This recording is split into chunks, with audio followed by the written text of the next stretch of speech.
सरकारी काम आणि 6 महिने थांब हे चित्र आता बदलणार असून आम्ही 24 तास काम करतोय असं राज्याचे मुख्यमंत्री एकनाथ शिंदे यांनी म्हटलंय।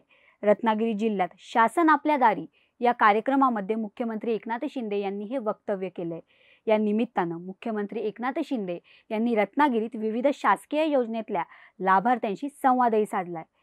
राज्याच्या मुख्यमंत्रीपदाची जबाबदारी स्वीकारल्यानंतर एकनाथ शिंदे यांचा हा तिसरा रत्नागिरी दौरा होता। चला तर मग जाणून घेऊया याबद्दल सविस्तर माहिती या विस्तृत व्हिडिओच्या माध्यमातून। नमस्कार, मी कृपाली दाभाडकर आणि आपण पाहताय शॉर्ट न्यूज मराठी। रत्नागिरीतल्या प्रमोद महाजन क्रीडा संकुलात मुख्यमंत्री एकनाथ शिंदेच्या शासन आपल्या दारी या कार्यक्रमाचं आयोजन करण्यात आलं होतं। या कार्यक्रमात मुख्यमंत्र्यांनी विविध शासकीय योजनेतील लाभार्थ्यांशी संवाद साधला।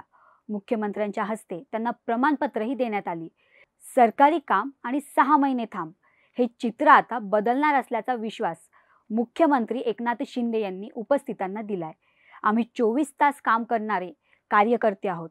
मुख्यमंत्री असलो तरी मी कार्यकर्ता म्हणूनच काम करतोय असं सांगून पंतप्रधान नरेंद्र मोदीही आपल्याला मदत करत असल्याचं मुख्यमंत्री एकनाथ शिंदे यांनी आवर्जून सांगितलंय।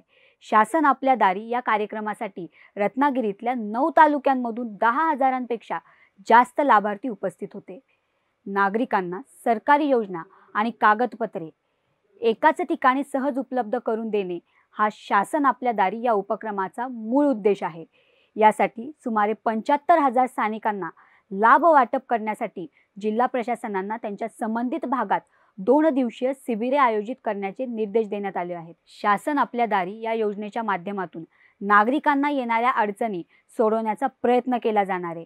तसंच शासनाच्या सर्व योजनांचा लाभ सर्वसामान्यांपर्यंत पोहोचवण्याचा प्रयत्न देखील या योजनेच्या माध्यमातून करण्यात येणार आहे। शासन आपल्या दारी उपक्रमाचा उद्देश सरकारी सेवा आणि लाभ घेताना नागरिकांना येणाऱ्या अडचणी दूर करणे हा आहे। बऱ्याचदा सरकारी योजनांचा लाभ घेण्यासाठी नागरिकांना सरकारी कार्यालयांची उंबरठे झिजवावे लागतात। अनेकदा नागरिकांना यामुळे नाहक मनस्ताप सहन करावा लागतो।